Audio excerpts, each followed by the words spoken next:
पश्चिम बंगाल में कल दूसरे चुनाव चरण के लिए वोटिंग होना है, लेकिन उससे पहले ममता बनर्जी ने अपना गोत्र बताकर एक बार फिर से सियासी पारा चढ़ा दिया है। ममता बनर्जी ने कहा, मेरा गोत्र है शांडिल्य और जब मैं एक मंदिर गई थी, मुझसे पुजारी ने मेरा गोत्र पूछा, तब मैंने कहा था माँ, माटी और मानुष। लेकिन अगर लोगों को दिलचस्पी है मेरा गोत्र जानने में तो उनके लिए बता दूं, मेरा गोत्र है शांडिल्य। इस पर बीजेपी नेता गिरिराज सिंह ने भी पलटवार किया है और कहा है ममता बनर्जी की बौखलाहट साफ नजर आ रही है, वो चुनाव में हारने वाली हैं और यही वजह है कि वो अब इस तरह के बयान दे रही हैं। और साथ ही गिरिराज सिंह ने सवाल भी किया है, क्या पश्चिम बंगाल में रहने वाले रोहिंग्या और घुसपैठिए जो हैं उनका भी गोत्र शांडिल्य है। तो अब देखना यही दिलचस्प होगा कि एक बार फिर से सियासी पारा चढ़ चुका है। कल दूसरे चरण के लिए वोटिंग होनी है और अभी 2 मई को जब नतीजा आएगा तो साफ हो जाएगा एक बार ममता बनर्जी सत्ता पर काबिज होती हैं या 200 प्लस का दावा करने वाली बीजेपी वापसी करती है। हालांकि सबसे अहम सीट रहने वाली है नंदीग्राम, जिस पर कल वोटिंग है। वहां शुवेंदु अधिकारी वर्सेस ममता बनर्जी का मुकाबला है। एक वहां के मौजूदा विधायक हैं और दूसरे सूबे की मुख्यमंत्री है। तो देखने वाली बात यही होगी कि नंदीग्राम कौन फतेह करता है और सूबे की सत्ता पर कौन काबिज होता है। हैदर अली, जगत 24/7 न्यूज़।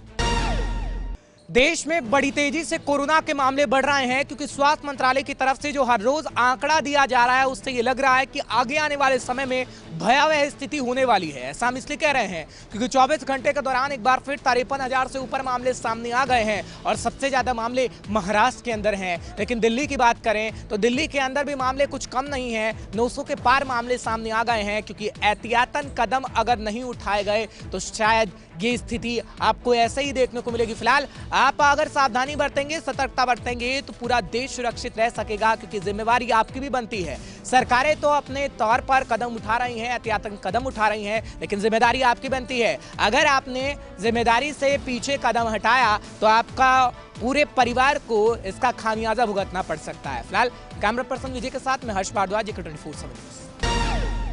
उत्तर प्रदेश में कोरोना का ग्राफ तेजी से ऊपर बढ़ रहा है। आलम यह है कि 1500 के करीब उत्तर प्रदेश में कोरोना के केस सामने आए हैं। बीते 3 दिनों में राजधानी लखनऊ में 1384 केस सामने आए हैं। सरकार की ओर से कड़े कदम उठाए जा रहे हैं, लेकिन लोग लापरवाहियां कर रहे हैं। कोविड प्रोटोकॉल की धज्जियां उड़ाई जा रही हैं। जिस तरह से बीती होली में जिस तरह से उत्तर प्रदेश के तमाम जिलों से जो जुलूस की और होली खेलते हुए लोगों की तस्वीरें आई, उससे साफ है कि आने वाले दिनों में ये आंकड़ा और भी तेजी से बढ़ेगा। साफ है योगी सरकार के लिए लगातार मुश्किलें बढ़ती जा रही हैं। अब ऐसे में कहा जा रहा है कि योगी सरकार सख्त कदम उठा सकती है। कैमरा पर्सन जुबैर अहमद के साथ में अंकुश जायसवाल, JK न्यूज़, लखनऊ। उत्तर प्रदेश में अपना जनाधार बढ़ाने के लिए और 2022 के चुनाव में जीत हासिल करने के लिए कांग्रेस पार्टी भी अब बीजेपी की तर्ज पर चलती हुई दिखाई दे रही है। कांग्रेस की राष्ट्रीय महासचिव व यूपी प्रभारी प्रियंका गांधी वाड्रा ने अब ओबीसी पर सीधा फोकस किया है। चाहे पिछले दिनों वो पूर्वांचल से लेकर पश्चिमी उत्तर प्रदेश तक तमाम यात्रा और किसान पंचायतों की बात हो या फिर 24 घंटे पहले घोषित की गई उत्तर प्रदेश की यूपीसीसी की नई टीम की बात हो, प्रियंका गांधी वाड्रा का सीधा फोकस ओबीसी के नेताओं पर रहा है। ओबीसी की कई नेताओं को यूपी कांग्रेस में बड़ी जिम्मेदारियां दी गई हैं और कल होने वाली दिल्ली की महत्वपूर्ण बैठक में भी ओबीसी के तमाम नेताओं को प्रियंका गांधी वाड्रा ने बुलाया है। जाहिर सी बात है कि प्रियंका गांधी वाड्रा को यूपी की सियासत का अंदाजा हो चुका है और सबसे बड़े वोट बैंक ओबीसी को सीधे अपने पाले में करना चाहती हैं। अब देखना होगा कि 2022 से पहले प्रियंका गांधी अपने संगठन को कितना मजबूत कर पाती हैं और ओबीसी के सहारे कहां तक पहुंच पाती हैं। लखनऊ से वीडियो जर्नलिस्ट जुबैर अहमद के साथ अनूप त्रिपाठी, JK 24/7 न्यूज़। हरियाणा में पिछले 2 से 3 दिनों से लगातार जो तापमान में बढ़ोतरी देखने को मिल रही है, उससे कहीं ना कहीं जो गर्म हवाएं हैं वो लोगों को परेशान कर रही हैं। तो वहीं मौसम विभाग ने साफ कर दिया है कि 30 से 40 किलोमीटर की जो गर्म हवाएं हैं वो चल सकती हैं। आने वाले 1 अप्रैल से मौसम में कहीं ना कहीं जो है गिरावट देखने को मिलेगी। तो साफ तौर पर मौसम विभाग ने यह साफ कर दिया है कि जो तापमान मंगलवार को सबसे अधिक रहा उसमें 4 ऐसे जिले हैं जिनमें मौसम और भी अधिक देखने को मिलेगा। तो वहीं 7 ऐसे जो जिले उनमें तेज हवाएं, गर्म लू चलने का अनुमान लगाया गया है। तो वहीं मौसम विभाग ने एक बात और साफ कर दी है कि 1 अप्रैल से जो बदलता मौसम है वो जो है बदलाव होगा और उसमें 1 अप्रैल के बाद से मौसम में गिरावट दर्ज की जाएगी, जिससे कहीं ना कहीं ठंडी हवाएं और बारिश का अनुमान लगाया जा रहा है। सहयोगी राकेश के साथ संदीप गोयल, जेके 24/7 न्यूज़, फरीदाबाद।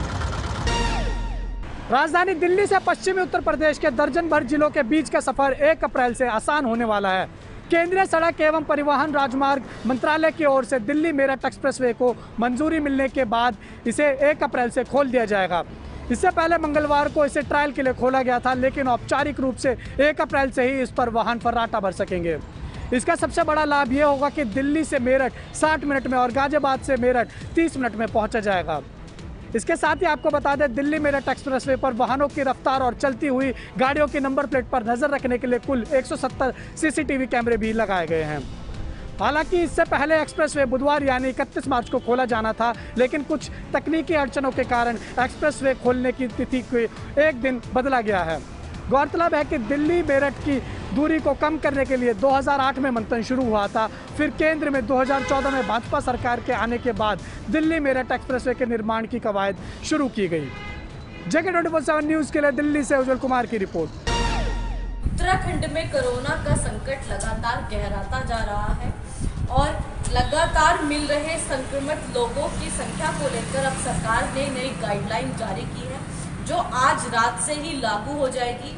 और प्रदेश के अंदर अब कुंभ क्षेत्र के साथ साथ सभी जगहों पर 12 राज्यों से आने वाले सभी लोगों के लिए 72 घंटे की RT-PCR टेस्ट रिपोर्ट को अब अनिवार्य कर दिया गया है। और खासकर कुंभ क्षेत्र में बिना RT-PCR नेगेटिव रिपोर्ट के एंट्री नहीं दी जाए। और जिस तरीके से मुख्यमंत्री तीरथ सिंह रावत पहले कुंभ क्षेत्र में अधिक से अधिक लोगों के आने को लेकर वकालत कर रहे थे, अब उन्हें भी संक्रमित होने के बाद अपने इस फैसले से पीछे हटना पड़ा है।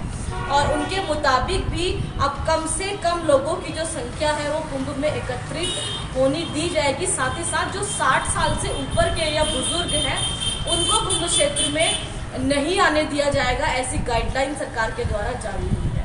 और जिस तरीके से संक्रमण जो लगातार उत्तराखंड में फैल रहा है, बहुत तेजी से मामले सामने आ रहे हैं, उसको देखते हुए अब सरकार कोविड के सभी पैरामीटर्स को बहुत ही स्ट्रिक्टली फॉलो सरकार के द्वारा कराया जाएगा। वीडियो जर्नलिस्ट तिलक शर्मा के साथ विशाखा चौधरी, जेके 24/7 न्यूज़।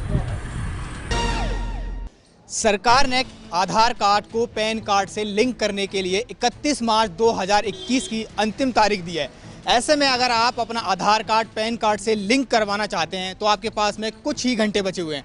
अगर आप 31 मार्च के बाद में अपने पैन कार्ड को आधार कार्ड से लिंक करवाएंगे तो आपको इसके लिए जुर्माना देना पड़ेगा और जुर्माने के तहत आपको 1000 रुपये देने पड़ सकते हैं। दरअसल पिछले हफ्ते केंद्र सरकार ने संसद में वित्त विधेयक 2021 पेश किया था, जिसमें धारा 234S जोड़ा गया है, जिसमें कहा गया है अगर आप पैन कार्ड को आधार कार्ड से 31 मार्च 2021 तक लिंक नहीं करवाते हैं तो आपको जुर्माने के तहत 1000 रुपये देने पड़ेंगे। इससे पहले सरकार ने आधार कार्ड को पैन से लिंक करवाने की तारीख 30 जून 2020 रखी थी, लेकिन कोरोना महामारी के चलते इस तारीख को बढ़ाकर 31 मार्च 2021 कर दिया था।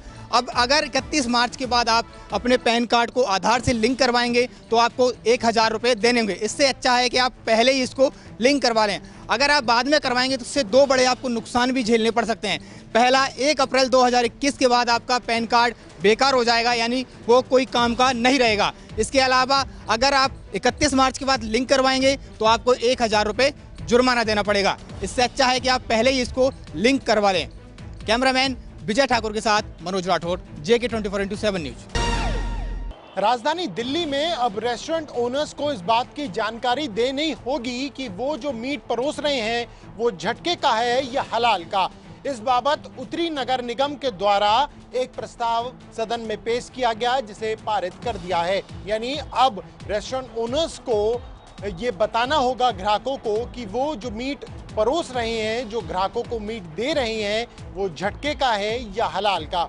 इस प्रस्ताव को लेकर पहले ही साउथ दिल्ली नगर निगम ने भी ये प्रस्ताव अपनी निगम में पारित कर चुकी है और अब नॉर्थ दिल्ली भी पारित कर चुकी है।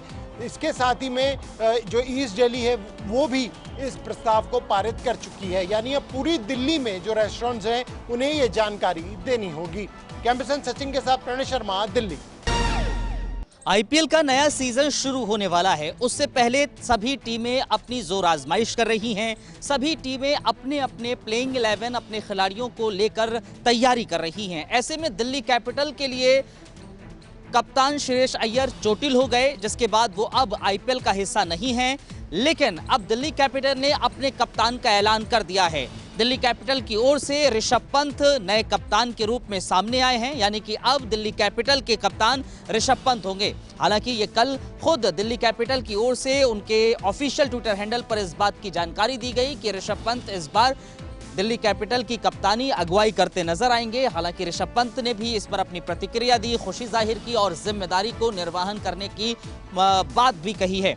अब ये देखना होगा कि दिल्ली कैपिटल पिछले अगर हम देखें सीजन में बेहतरीन परफॉर्मेंस करती हुई नजर आई थी श्रेयस अय्यर की कप्तानी पर, और अब जब युवा कप्तान ऋषभ पंत दिल्ली की कप्तानी करते नजर आएंगे तो किस तरह से अपनी टीम को मैनेज करेंगे और कैसे खेल दिखाएंगे। क्योंकि हाल ही के दिनों में हम देख रहे हैं ऋषभ पंत अच्छी फॉर्म में नजर आ रहे हैं, अच्छी तरह से खेलते नजर आ रहे हैं, लेकिन कप्तान के तौर पर कैसे होंगे ये इस सीजन दिल्ली कैपिटल की ओर से पता चलेगा। फिलहाल कैमरामैन विजय के साथ मैं अब्दुल नबी हसन, JK24/7 न्यूज के लिए।